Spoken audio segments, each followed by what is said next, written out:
Some secrets sleep beneath old money, quiet as dust but heavier than gold. When a forgotten trust resurfaces from the wreckage of war, it draws together the last witnesses, the last heirs, and those who would kill to silence the past. In this mystery, truth is measured not in clues but in conscience, and justice arrives decades late, wearing no applause. Before we begin, I'd love to know where in the world you're tuning in from, and what time it is for you right now. Let me know in the comments. Settle in, because this mystery begins now. It was 11 minutes past 9 when the phone rang, and I knew before I picked it up that it wouldn't be someone trying to sell us insurance. The tone of the ring had that strained, deliberate urgency that only shows up when someone's afraid, or very well paid to pretend they're not.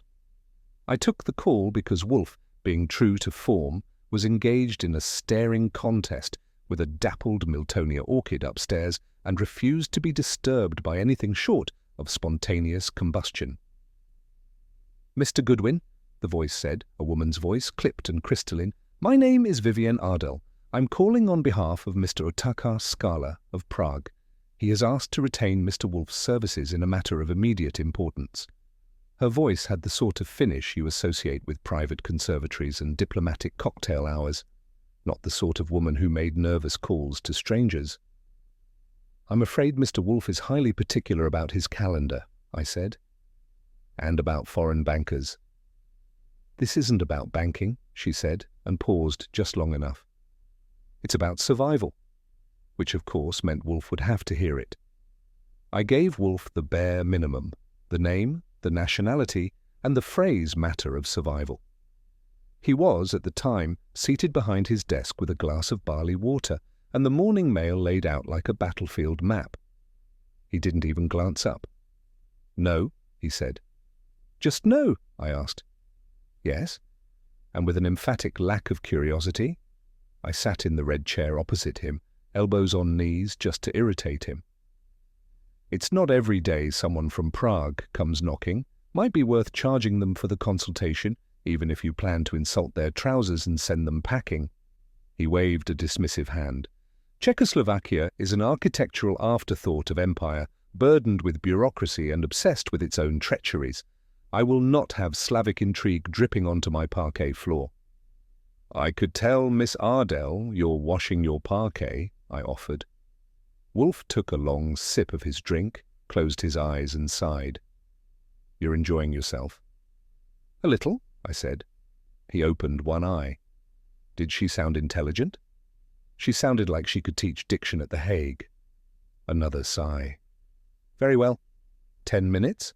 If she arrives before 10:30, I shall permit her spokesman to speak," which, by Wolfian standards, was practically an invitation and a fruit basket. They arrived before 10:30, which was both surprising and inadvisable. Miss Ardell stayed in the foyer. I made a note of the fact that she didn't so much as peek into the office, and Mr. Otakar Skala came in alone. He moved like someone halfway through an apology. He was tall, lean in the way that suggests nervous metabolism, and pale in that very European shade that reminds you how long some winters last. His suit was conservative, charcoal grey with a faint herringbone, and the tie was too tight.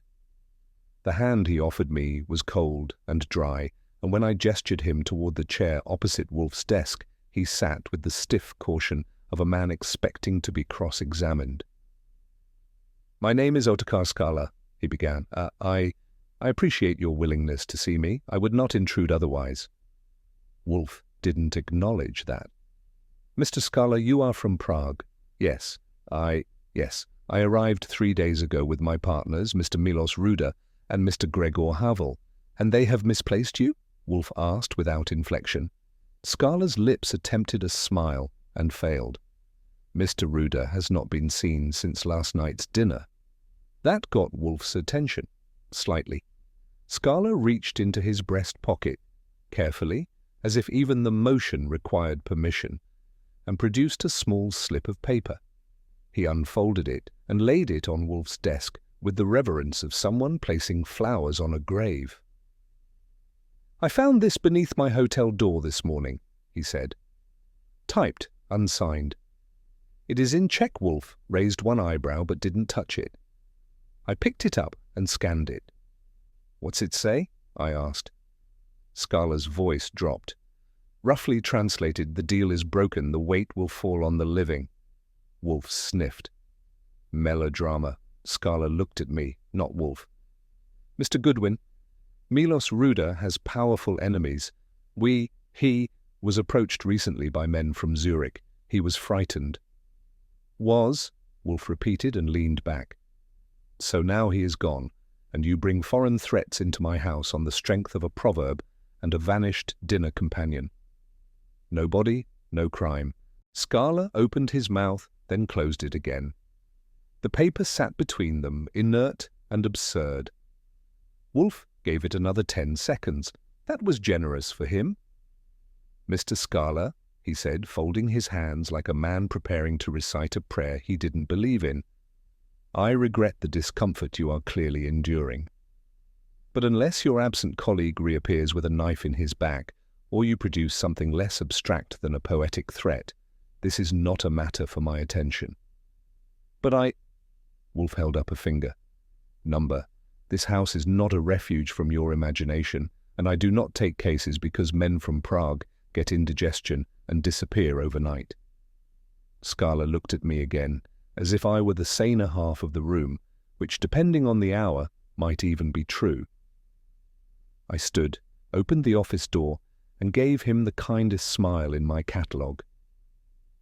"Miss Ardell's still in the hall," I said. "She'll take you back to the hotel. If anything more tangible shows up, you know where we are." He left with the note still on Wolfe's desk. I escorted Scala back to the front door and left him with Vivien.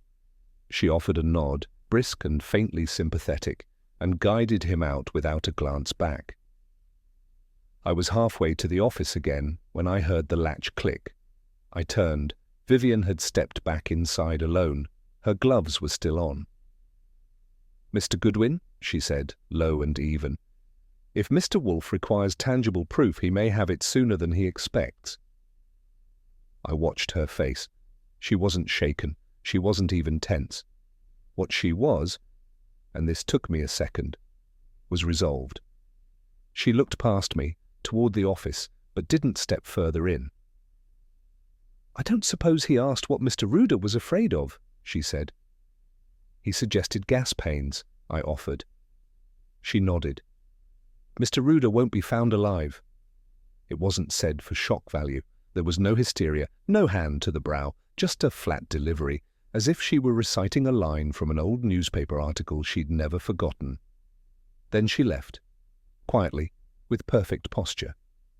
It was just after 10 that evening when the phone rang again. I was in the front room with the Gazette, pretending to care about the Knicks.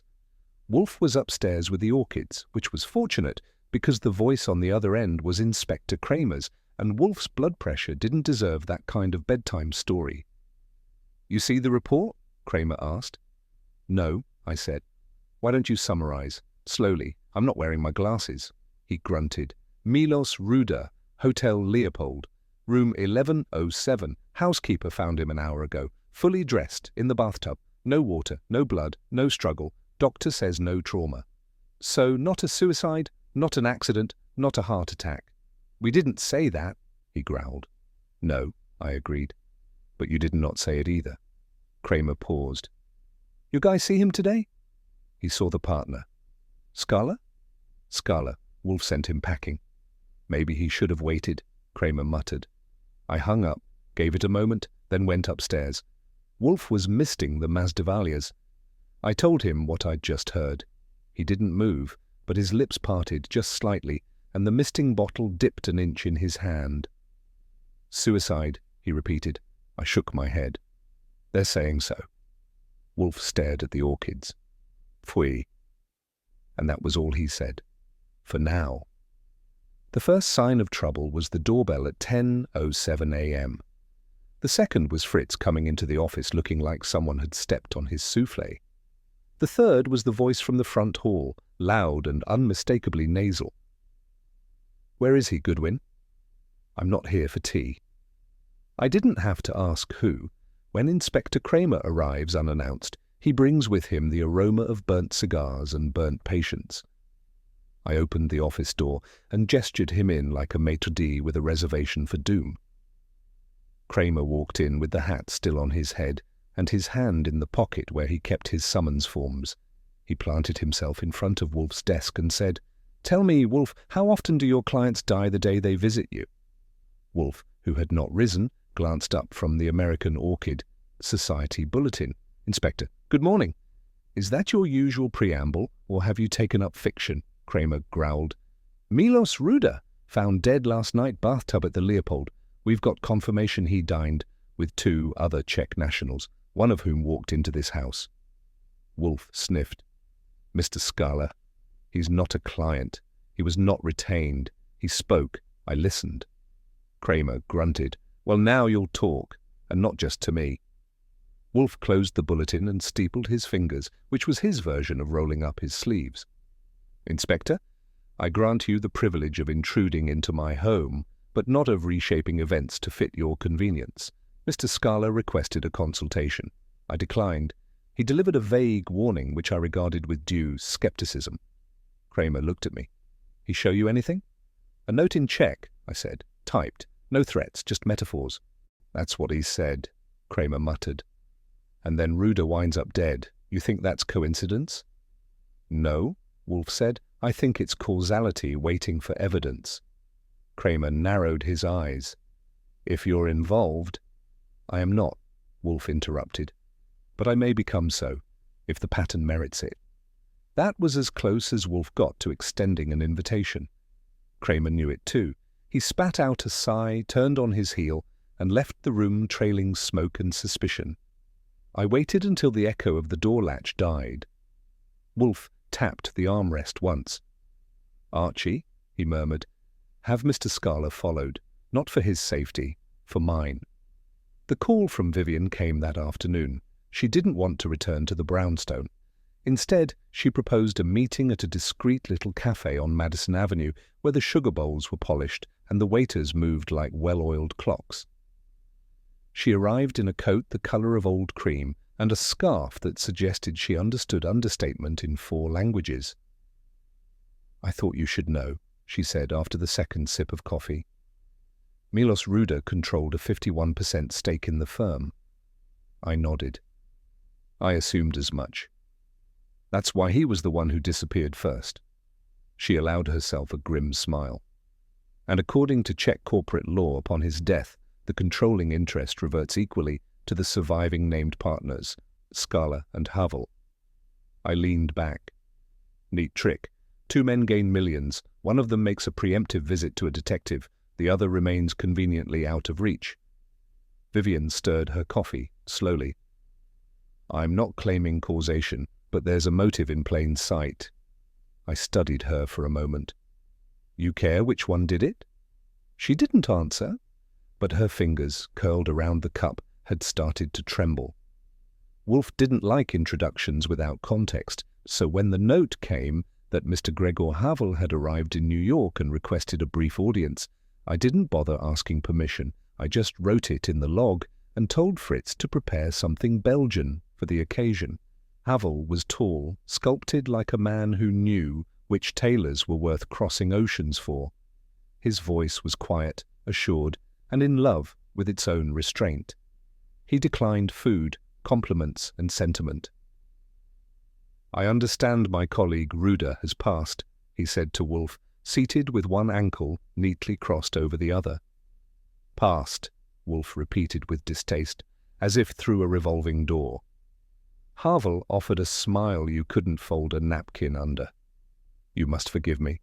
I was fond of Milos, but he often invited his own problems." "And Mr. Scala?" Wolfe asked. Havel's mouth thinned. "A talented analyst, but easily rattled. The Americans unsettle him." Wolfe closed his eyes briefly. "I'm told Americans unsettle many." The meeting ended without incident. Havel left no footprints, just a faint scent of control and imported cologne. After Havel's departure, Wolfe spent precisely 4 minutes in silence. That was his version of pacing. Then he said, "Archie, I wish to know where the firm of Ruder, Scala and Havel placed their American capital. I raised an eyebrow. You suspect they've made themselves comfortable? I suspect their comfort was built on someone else's discomfort. It is customary, in certain circles, to launder history with dividends. I made the calls. A friend of mine in the bowels of a midtown brokerage owed me a favor and paid it in the form of a client index. The Prague firm had opened a New York investment vehicle 6 months ago under a discreet shell. Redbridge Holdings. Most of the money was sitting dormant, but one name stuck out like a hangnail. Carl Banyan, I told Wolfe, Assistant Deputy Director, U.S. Treasury, mid-level, mid-visibility, but the guy signs off on international financial transparency reports. Wolfe leaned back. An intersection of bureaucratic access and political invisibility. A dangerous elevation? I nodded. Think he's helping them? I think, Wolfe said, he has something to lose. And men who have something to lose are often willing to kill for less. It was close to 9 when I saw her again. The light in the hallway cast a soft gold edge around her coat. She didn't ask for Wolfe, she asked for me. I need 10 minutes, she said. No more. I took her to the front room. She didn't sit. I lied to you earlier, she said. By omission, not intention. Those are the best kinds of lies, I said. They leave no fingerprints. She didn't smile. 10 years ago, I worked as a translator for the Ministry of State Security in Prague, not formally. I was a civilian contractor, technical documents mostly, finance, real estate, asset recovery. Sounds dull, I said. It wasn't, she replied. I read things I wasn't meant to read. Some of them mentioned Ruder and Havel. There were rumors even then about how their firm came into its money. And now? She took a breath. Now, someone's been watching me. Not just since I arrived in New York. Before that. In Zurich. In Paris. You think it's someone from the ministry? She shook her head. No one works for the ministry anymore, but someone worked with them. Someone who doesn't want those records coming to light. She looked at me then, very still. If anything happens to me, don't go to the police. Go to the archives. I opened my mouth to ask which archives, but she turned and left, the door clicking softly behind her. In the stillness that followed, I couldn't tell if the chill in the room came from her words or the echo of the men they were meant for. The call came from a certain Mr. Langston over at the Hotel Leopold, who owed me one from a matter involving a counterfeit passport and an English baritone with a gambling problem. Langston didn't mince his syllables. Mr. Goodwin, just thought you'd like to know, Ruder's briefcase, Treasury came for it. I didn't say much because my vocabulary tends to shrink when someone jumps the line. I thanked him, hung up, and told Wolfe. He was seated naturally in his chair, digesting lunch with the sort of regal inertia that could kill an impatient man. When I mentioned Banyan's name, one of his eyebrows performed a barely noticeable shrug. Have it retrieved, he said. If Mr. Banyan has read it, we must assume he has misunderstood it. I called Banyan's office and used just the right amount of irritation. The briefcase was returned, half an hour later, by a man with polished shoes and the expression of someone who'd just been reminded of his salary ceiling. The case bore no signs of tampering, but when I opened it, there was something almost too neat about how the contents had been returned. Wolfe didn't open it immediately. That was my job. But he was watching. The contents were sparse, 2 fountain pens, a set of Czech legal documents, and a folder labelled in block letters. Inside, sheets of onion skin paper, typed, half-burned, and reeking faintly of something industrial, like cheap smoke and long secrets. The margins were annotated in a hand I didn't recognize, tight, slanted, impatient. Some pages had initials, some had dates. One had what I was pretty sure was a name followed by a question mark and 3 exclamation points. I'll bite, I said, but only if someone tells me what it means. Wolfe leaned forward, which for him counted as cardio. He examined the pages without touching them, as if the ink might still be deciding what to confess. "I do not read Czech," he muttered, "and I do not intend to start." But these are not random. The repetition of column formatting, the progression of figures, these are account summaries, possibly ledger fragments. I raised a brow. "You mean money?" He gave me the look reserved for children and playwrights. "I mean theft, Mr. Goodwin, documented and methodical." He rang for Fritz and asked him to place a call to a translator. He didn't say it aloud, but urgency had entered the room and pulled up a chair. Fritz served cold duck à l'orange with thin slices of glazed parsnip and a white Alsatian that could have charmed a stone gargoyle. Wolfe, however, was uninterested in charm. The translation had arrived earlier that afternoon, bound in a manila folder like any other sordid confession. Wolfe ate with absent efficiency, pausing between mouthfuls to absorb another page, his eyes scanning the paragraphs as if they had personally offended him. I watched from across the desk, refraining from commentary. "You don't interrupt a man who's eating war crimes for dinner."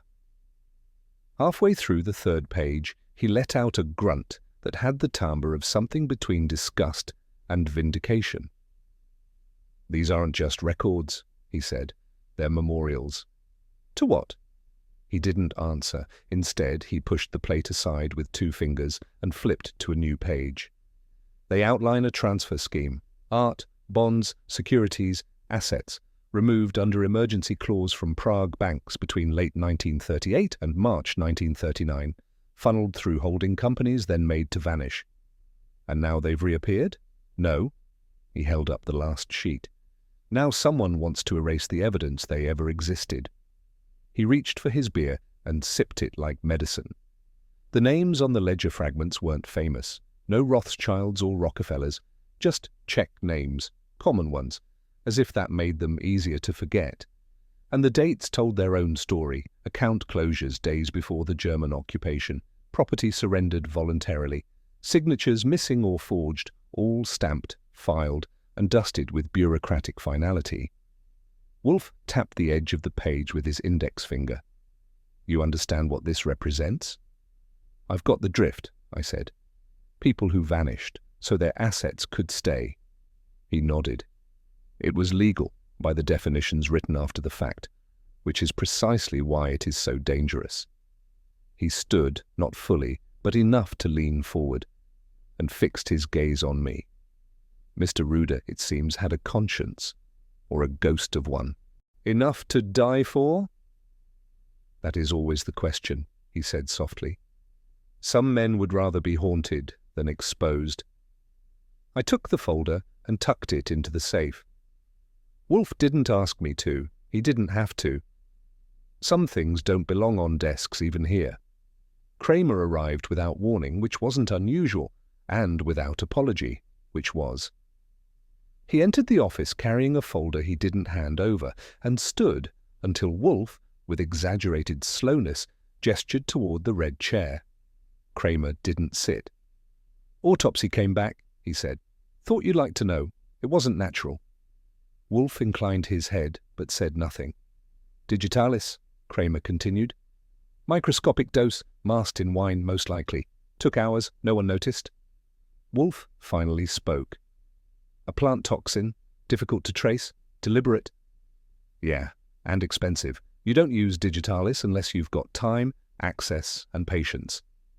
Kramer tossed the folder onto the desk. "You still think your visitor from Prague was just here for moral support?" Wolfe didn't touch the folder. "I think he was here because his colleague had finally acted on a truth he could no longer contain." Kramer squinted. "What truth?" "That," Wolfe said, "is what we shall now determine." Kramer didn't like the tone, but he didn't argue. He turned to leave, paused at the door and said, "This isn't your case, Wolfe." "No," Wolfe replied, "but it will be someone's, eventually." Wolfe stood at the bay window after Kramer left, his silhouette blurred by the fading light and a stubborn sense of moral geometry. He spoke without turning. "It is one thing to profit from history. It is another to bury it." I sat, notebook open, pencil idle. So Ruder wanted to return what wasn't his. To whom? Wolfe asked. Names on a page, families erased, survivors scattered, if any remain. Maybe he just wanted someone to know? Yes, Wolfe said, and someone else wanted him to forget. He returned to the desk, seated himself with deliberate weight, and closed the folder. There are layers. Ruder's death was the first. Havel is next. Havel? He benefits most, financially and morally. That's usually when people kill, I offered. Right between guilt and gain. Wolfe gave me a brief nod of approval.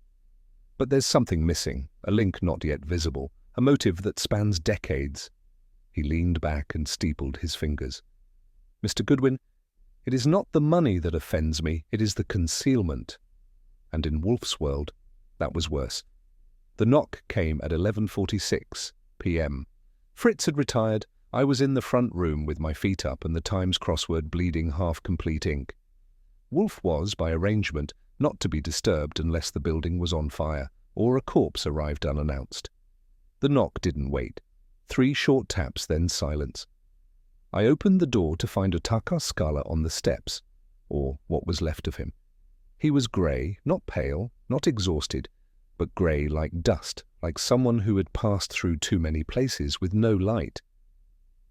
He took 1 step forward, and his legs buckled. I caught him under the arms and dragged him inside before Wolfe could even protest from upstairs. He tried to speak. His breath smelled of smoke and metal, and his eyes were rimmed with something beyond fatigue. Tea, he rasped. I was given tea. Wolfe appeared, uncharacteristically fast, and said nothing. He stared at Skala as one might regard a man climbing out of a tomb with paperwork in hand. I eased Skala onto the settee, loosened his collar, and looked up.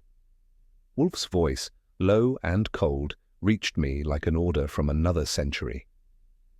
We need a doctor, and we need the rest of the truth, immediately. Skala looked like a man pulled backward through a blizzard and dropped at the edge of civility.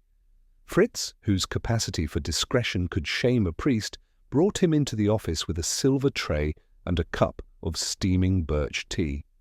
The scent was mild and medicinal. Wolfe, of course, didn't rise.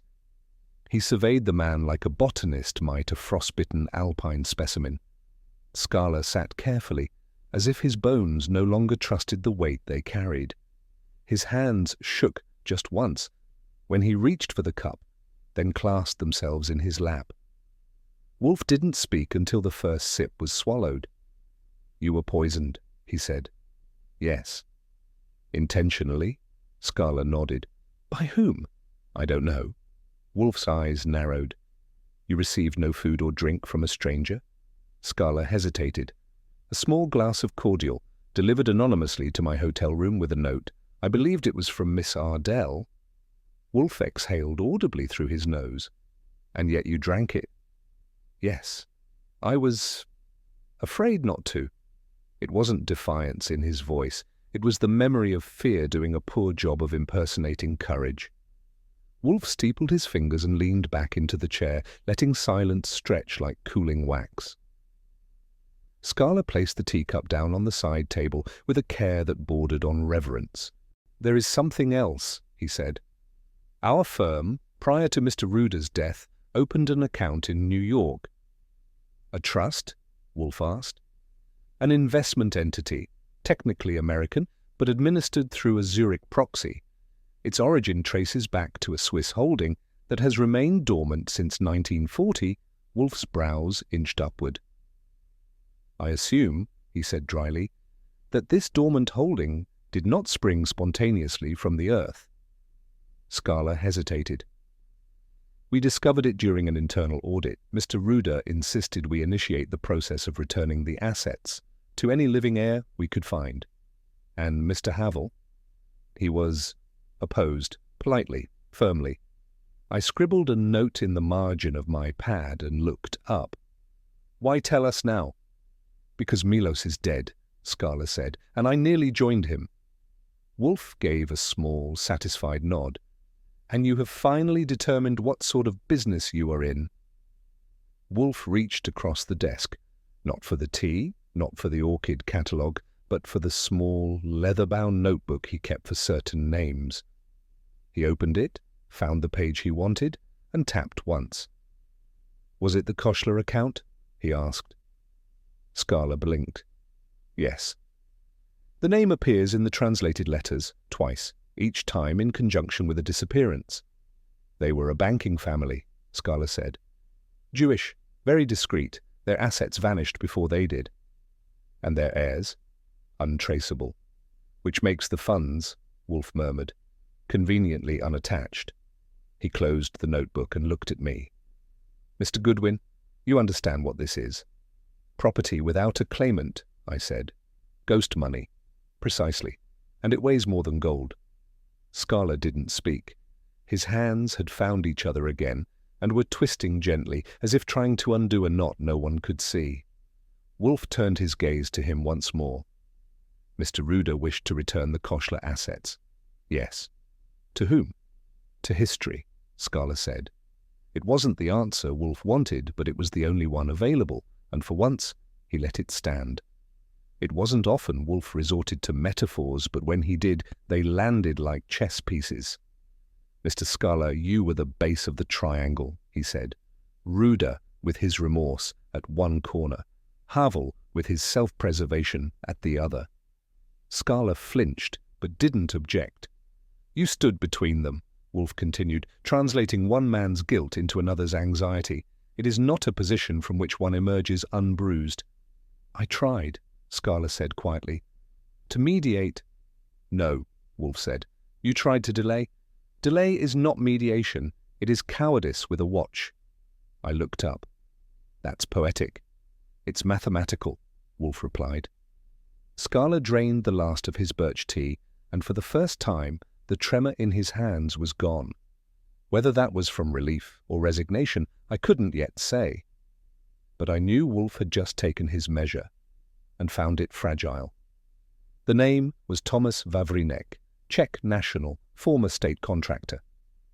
Once romantically attached to Miss Ardell and now semi-permanently attached to a file cabinet in a quiet, federally monitored East Side apartment. I made the appointment through a middleman who never used his real surname. Vavrinek greeted me in slippers and a cardigan that smelled faintly of pipe tobacco and something sharper underneath, perhaps regret. He poured tea, unasked, and gestured to the chair like a man accustomed to conversations in shadows. "You ask about Gregor Havel," he said. "I do."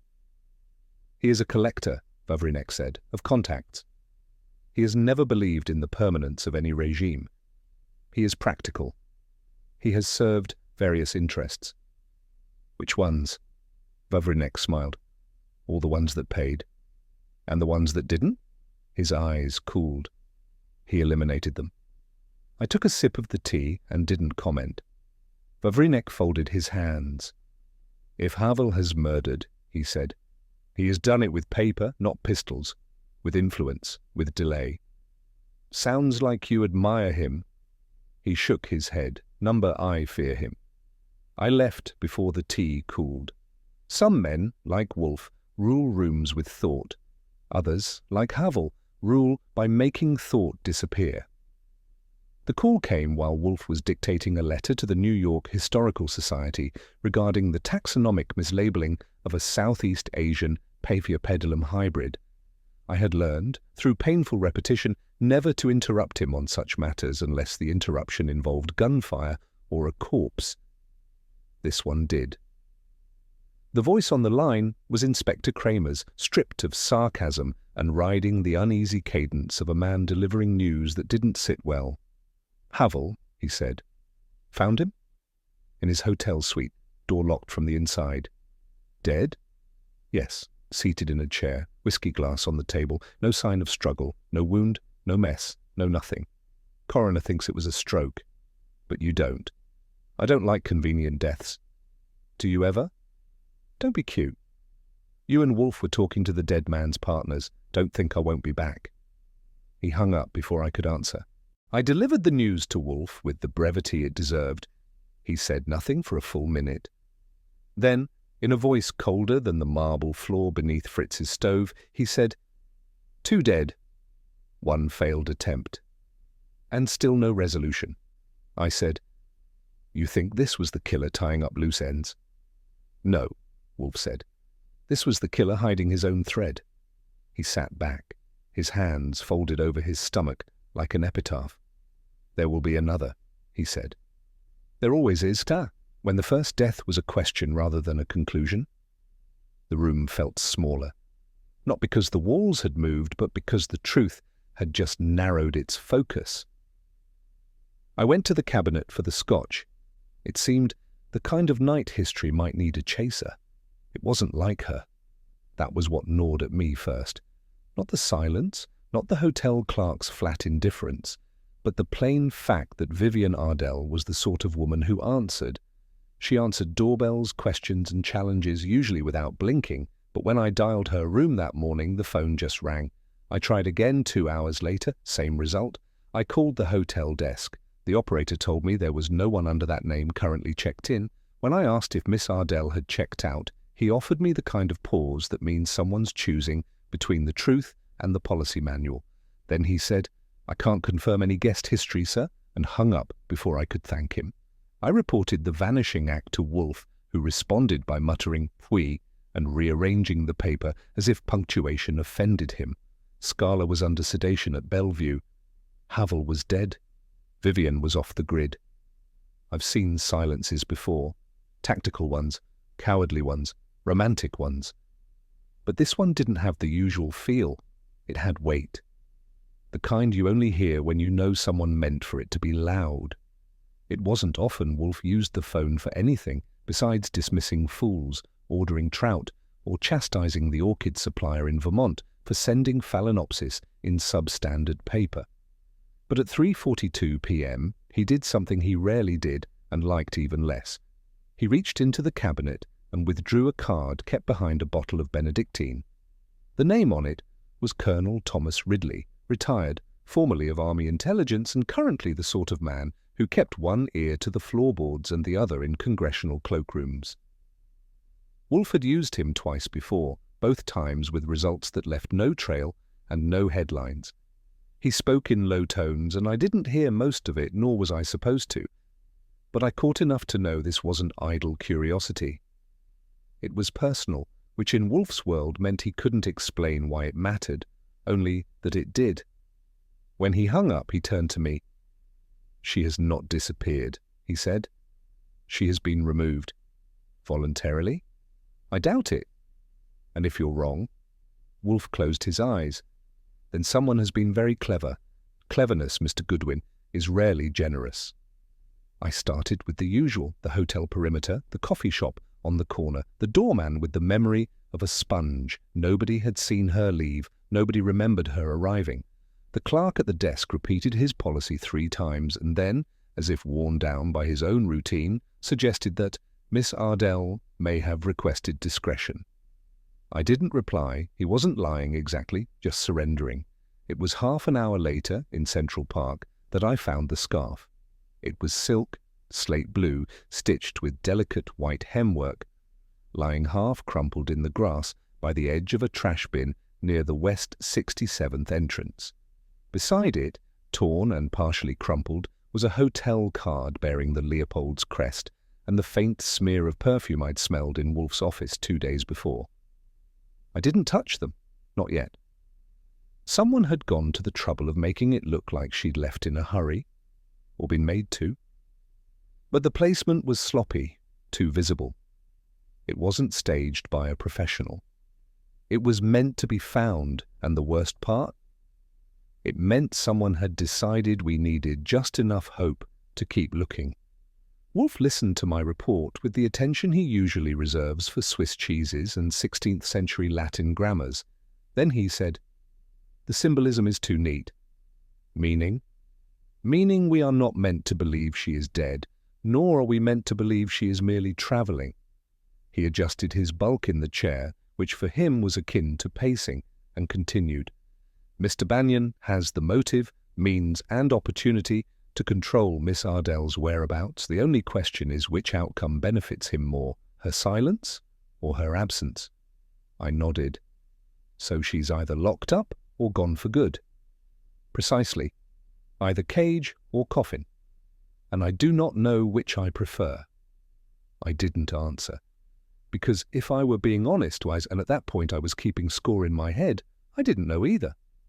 And if Wolfe didn't like not knowing, I could tell you one thing: he was about to do something about it. He arrived uninvited but not unexpected. Carl Banyan of the U.S. Treasury came up the brownstone steps wearing a charcoal suit and an expression borrowed from a man whose cufflinks were heavier than his conscience. I let him in and offered no hand. Wolfe, of course, didn't rise. He gestured toward the red chair, as if granting a seat at the table of the gods.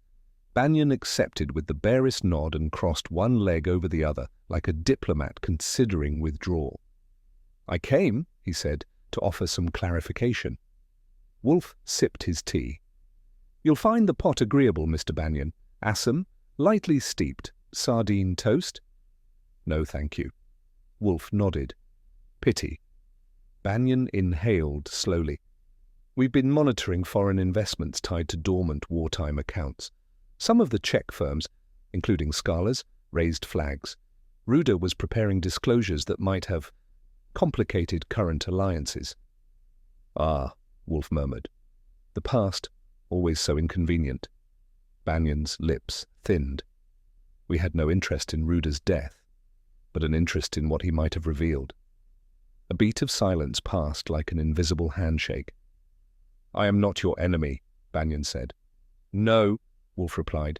"You are your own, which is worse." Banyan stood. "If Miss Ardell contacts you—" "She already has," Wolfe lied.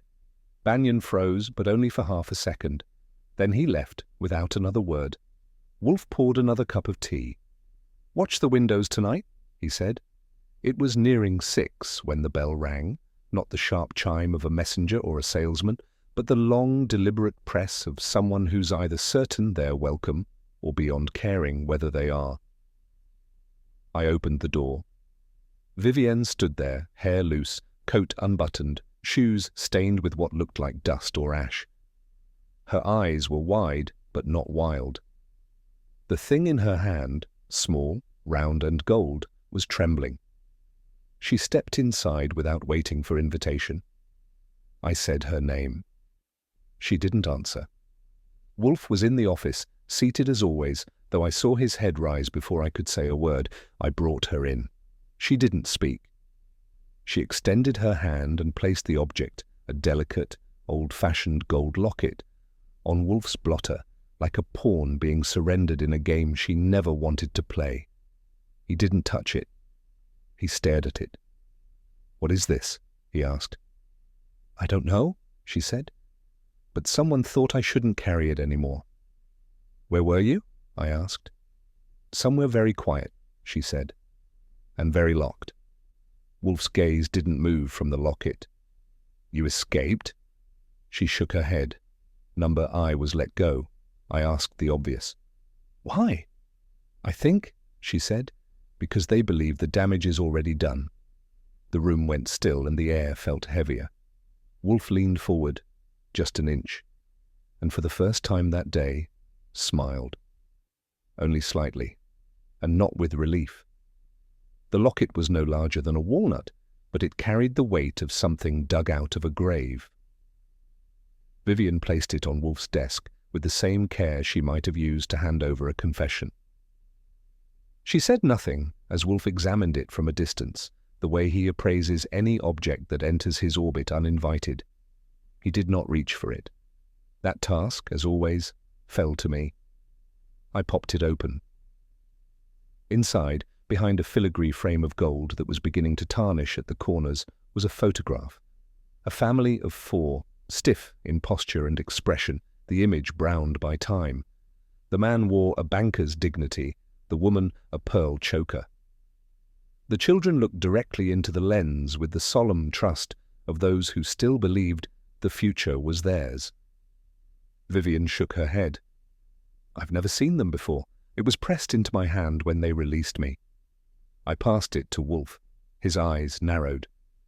"The name," he murmured, "is Reiter." Vivien looked up. "You're sure?" Yes, the girl was Ilse. The boy, perhaps Carl. Their parents were Aaron and Hedwig. He did not glance at me. They were erased in March of 1939, but their accounts survived. Wolfe folded his hands and allowed silence to settle like dust around us. Not the kind that stifles, but the kind that suggests something has just been named, even if it hasn't been spoken aloud. The writers, he said at last, were depositors at a Jewish-owned private bank in Prague, respectable, prosperous, and doomed. When the German occupation commenced, their holdings were liquidated under state order. Most of the assets disappeared. I asked, disappeared into what? Wolfe's lip curled.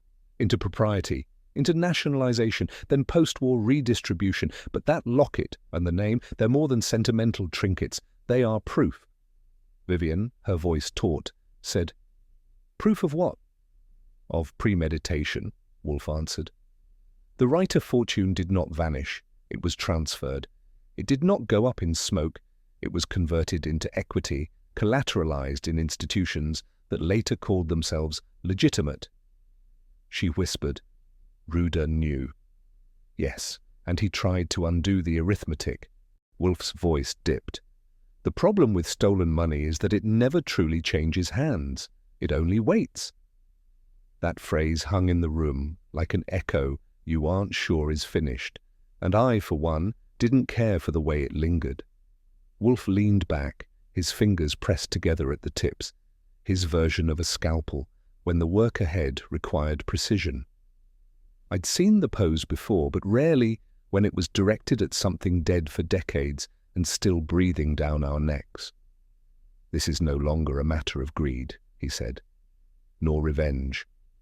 What we have before us is a foundational fraud, an entire enterprise built on stolen wealth, layered in paperwork and camouflaged with time." He nodded at the locket. "Mr. Ruder, it seems, found the original transaction, or perhaps a copy of the ledger. He intended to return what he could to the descendants." "But that would have destroyed the firm," I said. "Yes," Wolfe agreed, "but more than that, it would have exposed the origin of its capital that seeded post-war investment, international credibility, and considerable influence." Vivien asked quietly, "And Havel?" "Havel," Wolfe replied, "had two choices. Let Ruder make restitution and admit they were never builders but benefactors of genocide, or silence him." I don't mind admitting I felt a chill just then, and it wasn't from the rain that had begun tapping the window panes. Wolfe's voice, when he continued, was low and measured. "Havel chose the latter, and whoever followed him has chosen the same." He looked at me. "The question now is not who benefited, that we know. The question is, who's still trying to protect it." And just like that, the locket had become more than a relic. It was motive, masquerading as memory. I found Scala propped against two pillows in a Bellevue side room, so antiseptic it could have doubled as a conscience. A uniformed officer leaned by the door, dozing lightly, which told me the medical report hadn't called for a manhunt. Scala looked up as I entered, pale, with that slick sheen of someone who's been visited by his own mortality and didn't enjoy the company.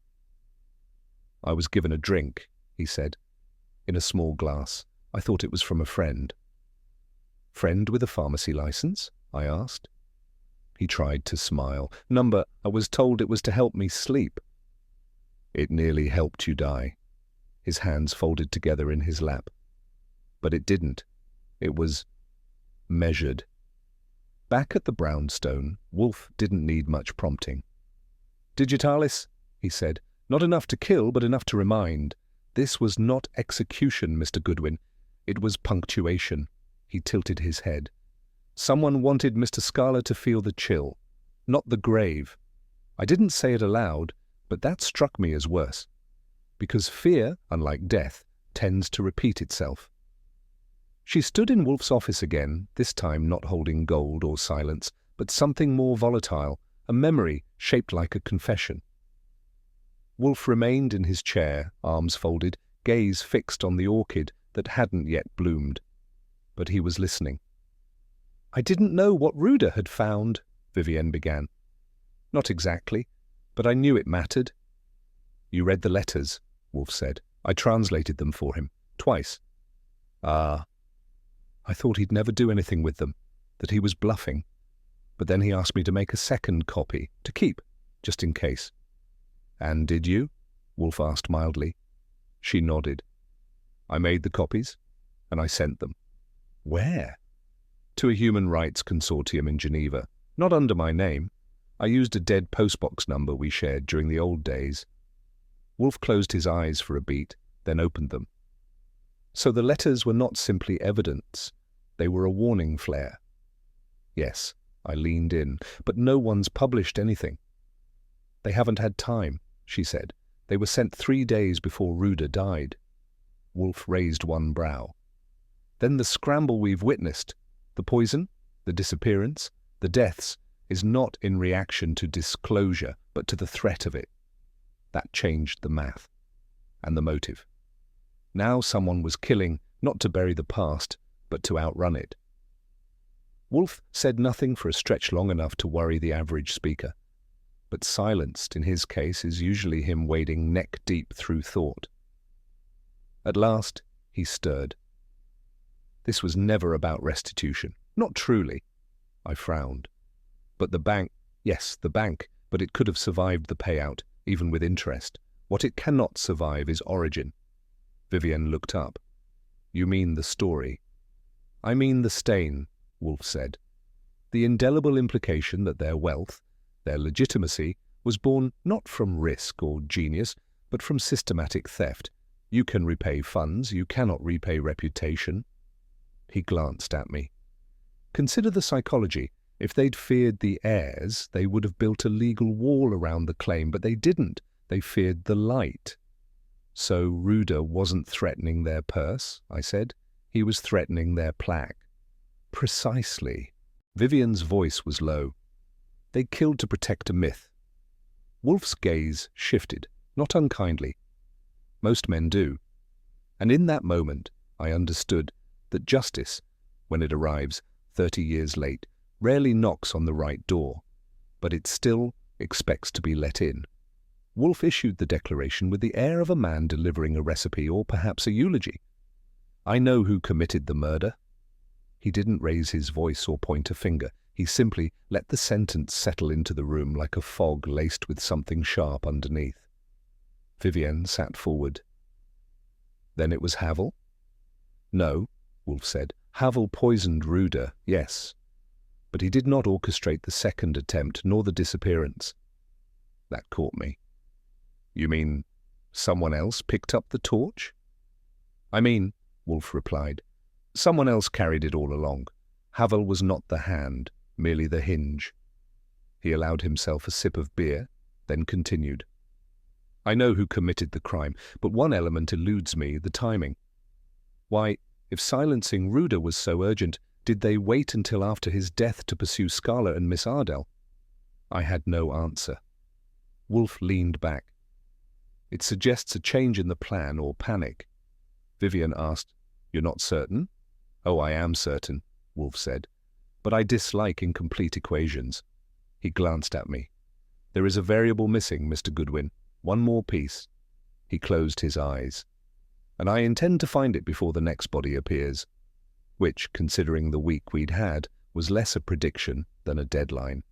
Wolfe has never liked performances. The theatre, as far as he's concerned, is a surplus of movement and deficiency of sense, and nothing disgusts him more than a roomful of people pretending not to know what they've come to hear, which is why when he instructed me to summon the relevant parties, Scala, Vivien, Banyan, and Kramer, to the brownstone that evening, I knew what we were preparing wasn't an act, but an ambush with linen napkins. Mr. Goodwin, he said, as I was halfway through my first objection, you will make the arrangements for tonight at 7. There will be food, as I do not engage in philosophical warfare on an empty stomach. Inform Mr. Fritz that the cold pigeon is to be served with endive, no substitutions. Of course, I said. And the guest list? He tapped a single sheet of paper, folded once, which bore 4 names, and the sense that none of them would sleep well afterward. I presume none of them will decline, he added. They might. Then, Wolfe said, remind them that silence is not innocence but only its impersonator. I made the calls, every one of them accepted, which in itself told us more than anyone would say aloud. There are few meals at the brownstone that I would call ceremonial, but that evening's dinner teetered on the edge of ritual sacrifice. Fritz, having outdone himself with roast pigeon in a glaze that whispered of shallots and old Burgundy, served the dish with an air of grim dignity. The table, however, was not receptive. Scala toyed with his fork as if it were a foreign object. Vivien folded her napkin twice, once too many, and Banyan's knife scratched his plate like a man trying to remind us he still had teeth. Wolfe presided like a Roman senator facing the barbarians. He ate sparingly, which is not his custom, and spoke not at all, which is a warning sign. The conversation, if you could call it that, hobbled along until Wolfe dabbed his lips with his napkin and sighed, not loudly, but with the gravity of a judge fingering the gavel. Mr. Scala, Miss Arendt, Mr. Banyan, you are not here by chance. That cut through the quail bones and stilled even Banyan's deliberate chewing. You are here, Wolfe continued, because lies decay. The rot has reached the marrow.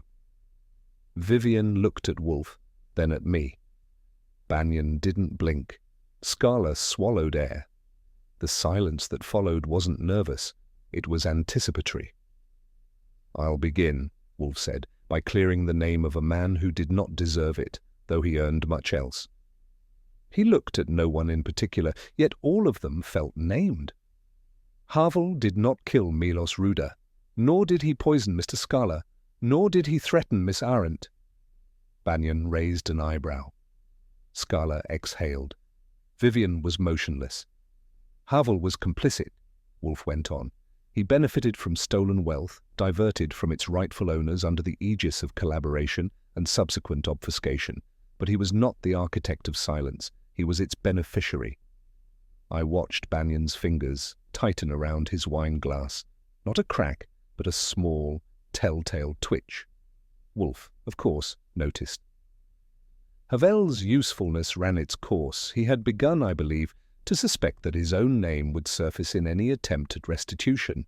Someone with a longer reach and deeper motive found that inconvenient. Wolfe leaned back. He was not killed because he was guilty.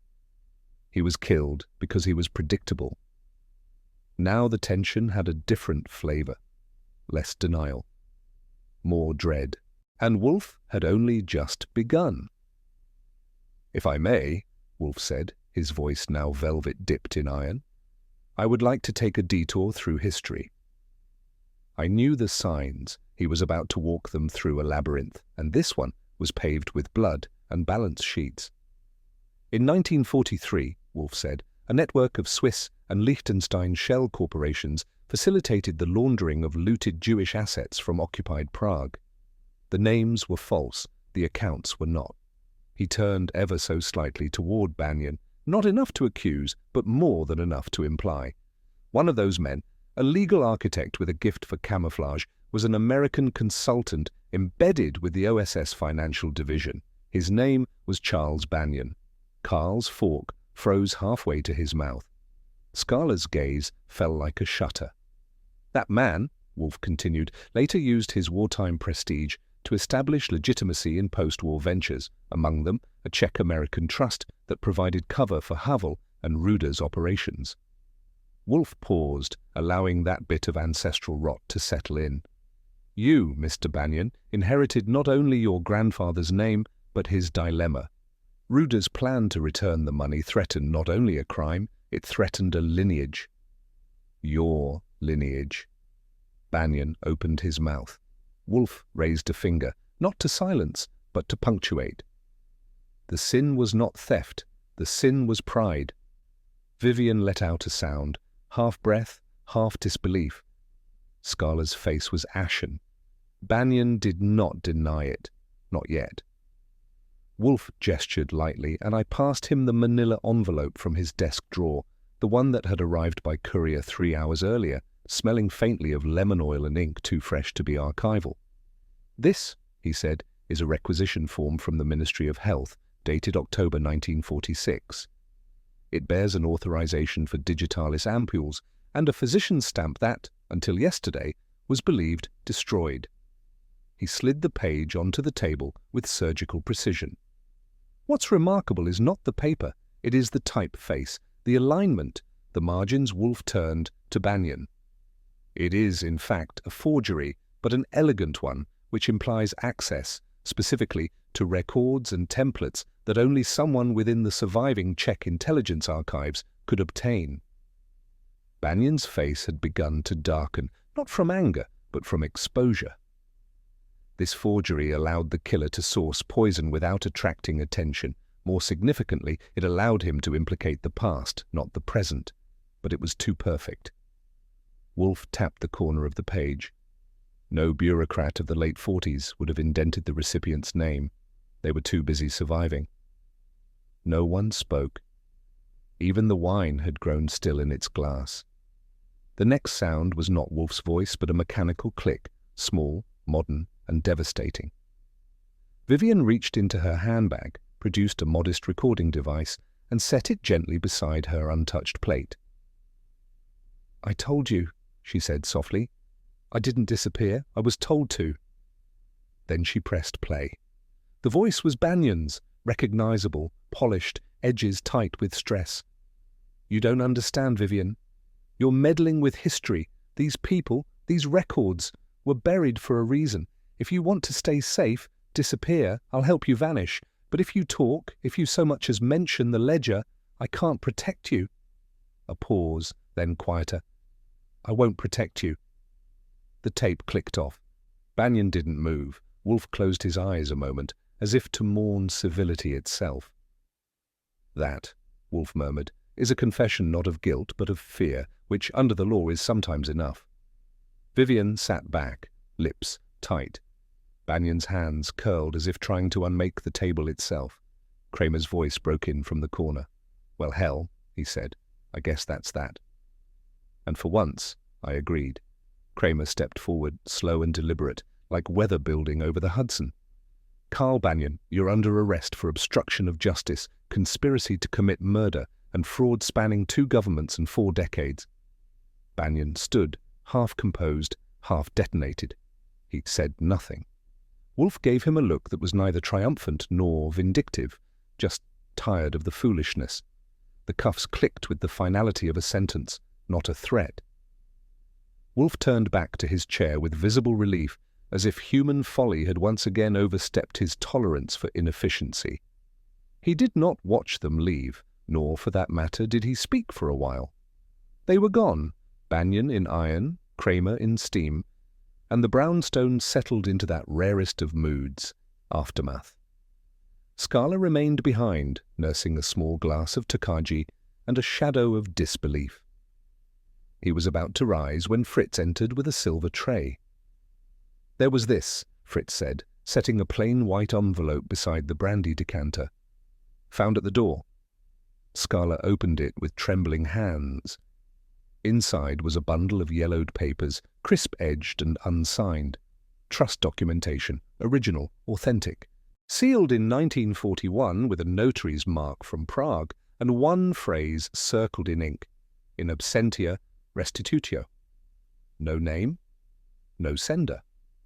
But a decision made. Wolfe, without looking, spoke as if to the orchids. "Justice does not always arrive in courtrooms, Mr. Scala. Sometimes it prefers the back door." And with that, the ledger was no longer missing, just unfinished. If you ever catch Nero Wolfe in a contemplative mood, with a stein of Lowenbräu in his hand and no words aimed at me for 10 minutes, do yourself a favor, keep breathing and stay still. Philosophical ruminations in that brownstone are as rare as Fritz burning toast. Wolfe in his chair, the beer beside him, and the room as still as a library in morning, finally broke the silence. Not to me particularly, but to the air he so often treats as a sparring partner. "There is no such thing as clean money, Archie," he said. "Only money that has had time to forget how it was earned. The sins of acquisition, diluted over generations, become legacy. But that doesn't make them innocent, only older. He sipped, and I watched the way his eyes narrowed, not from pleasure, but precision. People think the danger of war is in the killing, but it is in the ledger. The quiet reassignments, the signed approvals. The man who lives because he knew which cousin to bribe. He tilted the glass, let the foam settle. Old money is not innocent. It is merely weathered. Then he fell silent again. I didn't interrupt. Scala arrived without ceremony, which was just as well, because Wolfe was still halfway through an article on soil alkalinity and seemed disinclined to rise for anything short of divine judgment. "I won't stay long," Scala said, offering a small, square envelope and a thinner smile. He looked better than he had 2 weeks prior, when he'd last visited the brownstone under armed police watch and the shadow of betrayal. Now he looked like a man who had fought with himself and decided, with typical Czech stoicism, to live with the outcome. "The firm," he said, "is being reopened. Under my name, for now. The books will be made public. Whatever is left of the trust will be used for restitution. Not rebranding." Wolfe gave him a glance, nodded once. Scala held the envelope out to me. "That's for the retainer, and for the questions you asked that others wouldn't." I took it. I didn't open it. He didn't linger. He merely turned at the door and said, "Thank him, for me." I looked back. Wolfe hadn't moved. He never does. But when I glanced again, I saw he had lifted his beer in quiet acknowledgement. That was thanks enough. Vivien came late, and she left early. No fuss, no tears, no requests for anything beyond an address to return Wolfe's hardcover copy of The Mainspring of Human Progress, which she claimed she hadn't finished. I offered her a seat. She declined it. I offered her coffee. She declined that too. "The estate is being reorganized," I said. "You're entitled to—" "I know what I'm entitled to," she interrupted, not sharply, just clearly. "I also know what I no longer want." She reached into her coat pocket, produced a slip of paper, and tore it in two. It was the claim form Wolfe had advised her to keep. "I'm not running," she said. "I'm done." I watched her walk out the door with no forwarding information, no fanfare, and, strangest of all, no visible fear. She had let the past pull her into fire, but she'd refused to let it own her name. When I told Wolfe, he didn't blink. He simply said, "Freedom and reward are not always compatible." And then he returned to his orchids. Inspector Kramer arrived like weather, uninvited, inevitable, and unwilling to apologize for either. He came in with the final report under one arm, his cigar unlit but ready, and a look on his face like he'd swallowed a stapler. "It's over," he grunted. "Clean enough. No holes big enough to drive a truck through." Wolfe inclined his head. A rare satisfaction for both of us. Kramer didn't dignify that with a reply. Instead, he set the report down on the edge of my desk and added, "For once, the bodies stopped piling up. That's the part I like."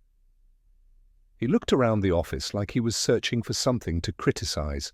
Finding none, he made a sound between a cough and a grumble. "I don't like what your method costs, Wolfe, but I can't argue with the receipt." Wolfe nodded again, slightly, and said nothing further. Kramer left just as he had arrived, abrupt, unpolished, but somehow necessary. And in the silence that followed, I realized that what he gave us, reluctant as it was the closest thing to peace the man ever offered. After midnight, the office was mine alone. Wolfe had long since retreated to his room, and even Fritz's footsteps had ceased their nightly circuit. The only sound was the rhythmic ticking of the brass desk clock and the whisper of my typewriter hammering out the last words of the case report. It wasn't one of our longest investigations, but it had stretched across time in ways the calendar couldn't measure. Names whispered in another continent, crimes camouflaged in ledgers older than me, and motives brewed in the slow, patient boil of memory. The keys paused under my fingers. I looked at the final paragraph and realized I didn't like it. It wrapped things too neatly, as if a confession and a pair of handcuffs had magically balanced the scales. I pulled the sheet out, crumpled it, started again. If justice takes 30 years to arrive, is it still justice? That line stayed. Maybe justice had no expiration date. Maybe it just aged like Wolfe's imported cheeses, stronger, sharper, and harder to digest. I set the carbon copy aside and looked around. The office was still. The ghosts had stopped pacing, but they hadn't left. I turned off the lamp and let the silence settle over the typewriter like dust over memory. The brownstone was silent. Not the usual kind filled with Wolfe's orchestral indulgences or Fritz's footsteps marking the end of a dinner.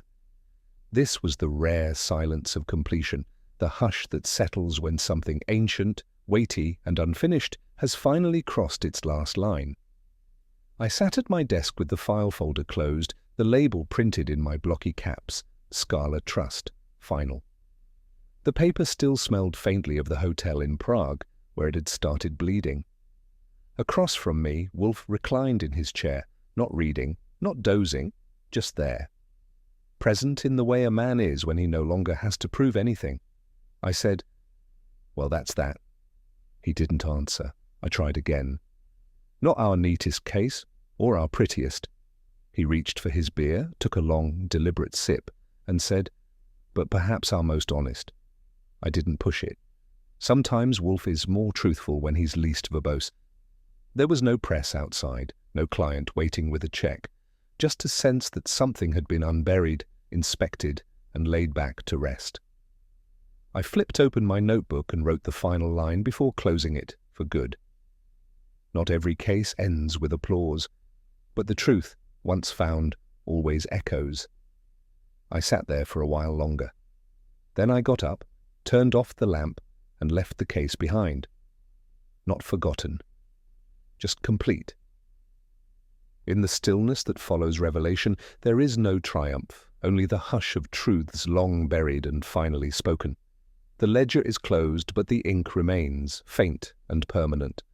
Some names were never meant to be remembered. Others were remembered too late. Wolfe returned to his orchids. I returned to my typewriter. And justice, such as it was, settled like dust across 3 decades. Would you have unburied the past, knowing the cost? Or let sleeping guilt lie? Let me know your thoughts in the comments. And if you enjoyed the mystery, be sure to like the video, share it with someone who loves detective stories, and subscribe for more. Not every case ends with applause, but the truth, once found, always echoes.